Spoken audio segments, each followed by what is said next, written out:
A bruxaria em si não é teórica, ela é prática. Esse é um dos conceitos mais importantes que vocês precisam aprender sobre a prática da bruxaria. Muito diferente de outras tradições e correntes, como os magos, os feiticeiros e até mesmo os religiosos que movimentam também a espiritualidade e a energia, a bruxaria é prática. Você tem certeza que você é ou não uma bruxa se você põe a mão na massa. No mínimo você alimentar o seu altar, fazer um chá, tomar um banho, fazer um banimento, uma limpeza, uma defumação, no mínimo. Agora, se você lê todos os livros de bruxaria, pesquisa, conversa com outros bruxos, assiste vídeos, mas nunca fez nada, de fato você não é bruxa, você não está praticando a bruxaria. A bruxaria é ofício, ela é arte. Você tem que pôr a mão na massa. Via de regra, as bruxas originais praticavam como uma oficina, como um comércio.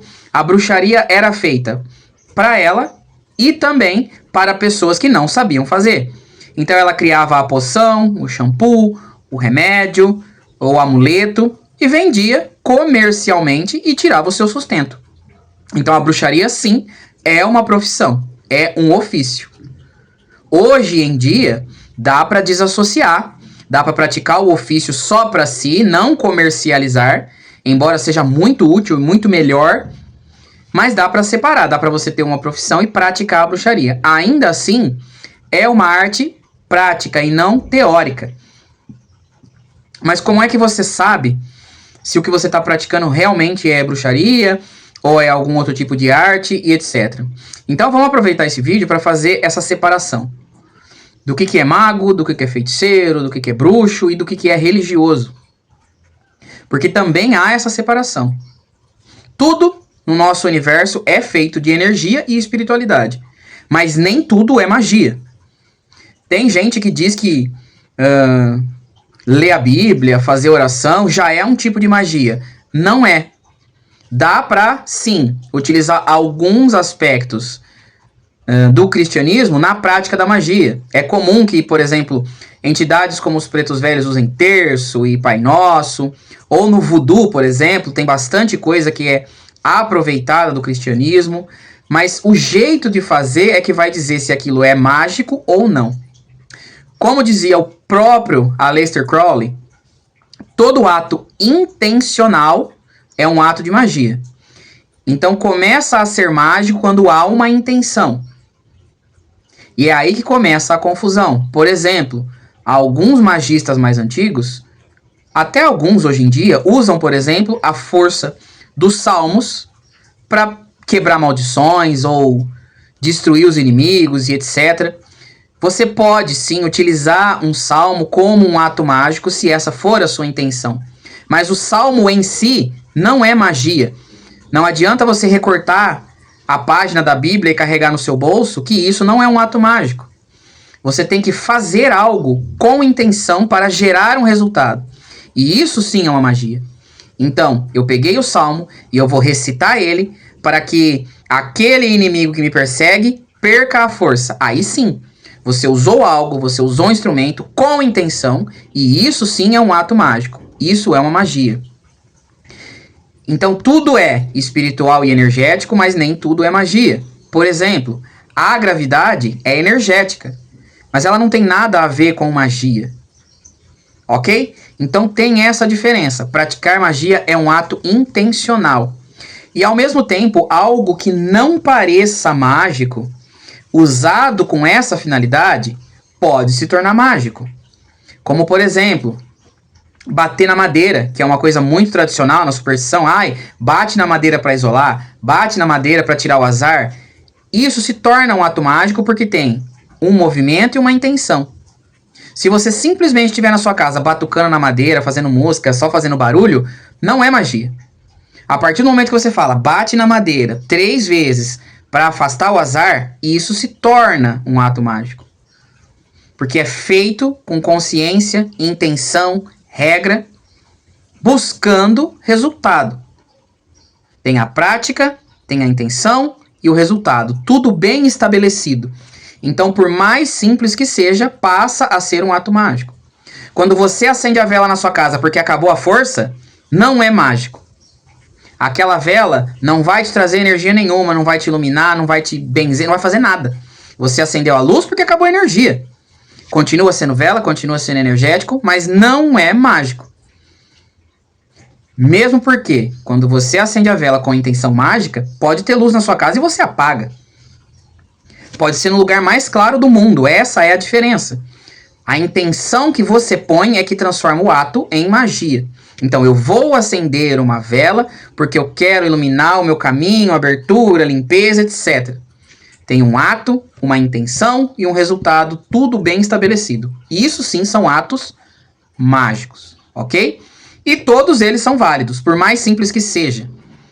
Desde que haja alguma intenção, alguma lógica, um procedimento e um resultado almejado, é um ato mágico.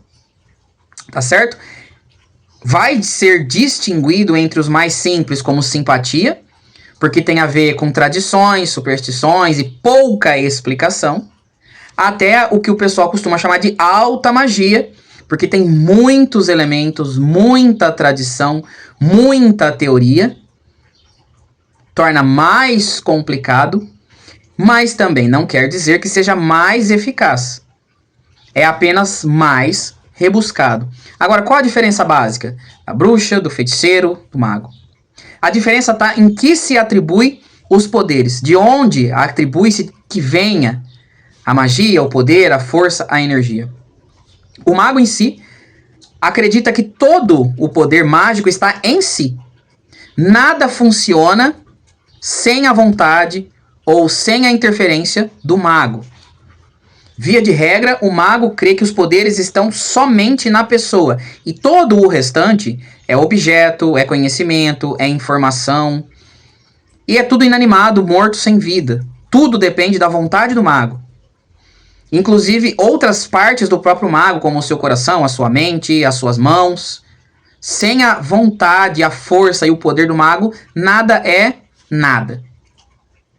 O feiticeiro, por exemplo, atribui os poderes ao feitiço. Os poderes não estão em outras forças, os poderes não estão em si.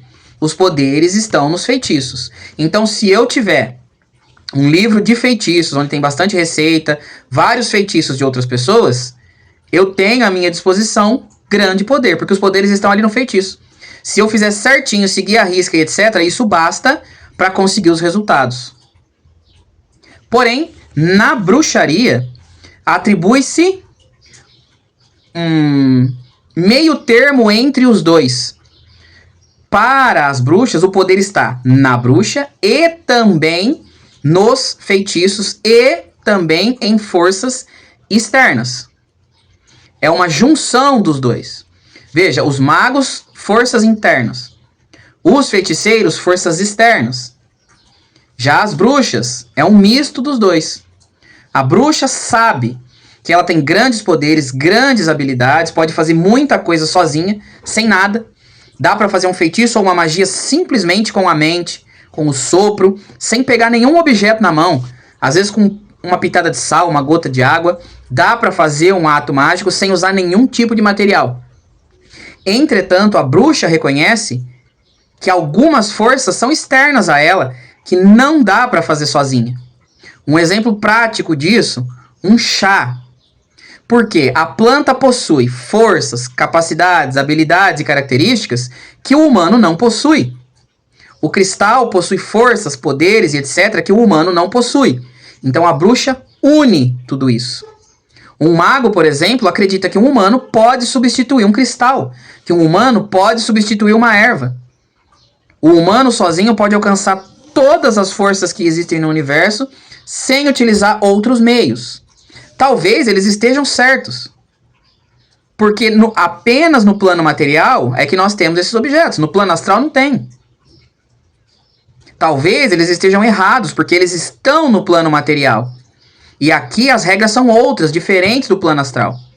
Mais importante do que discutir quem está certo e quem está errado, é você entender o que funciona realmente para você.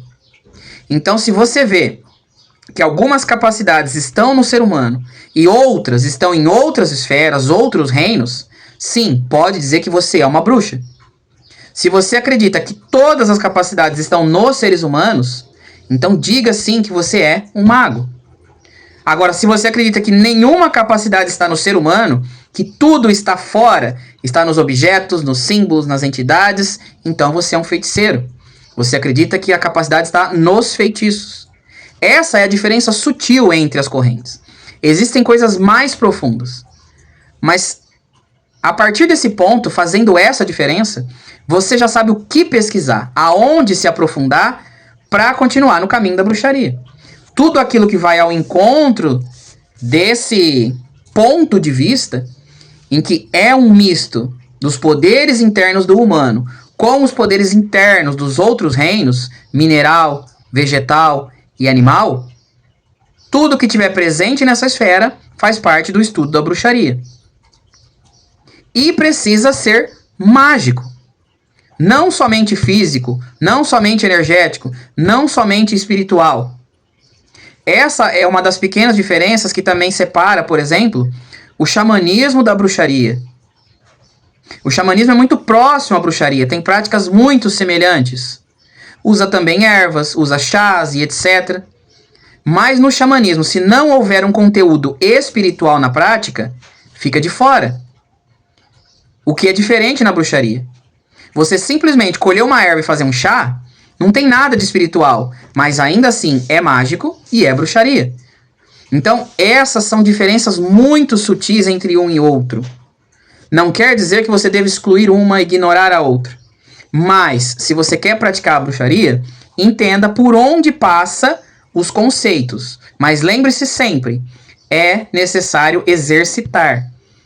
Se ficar só no teórico, você não é bruxa, você é estudioso, você é curioso, você é xereta.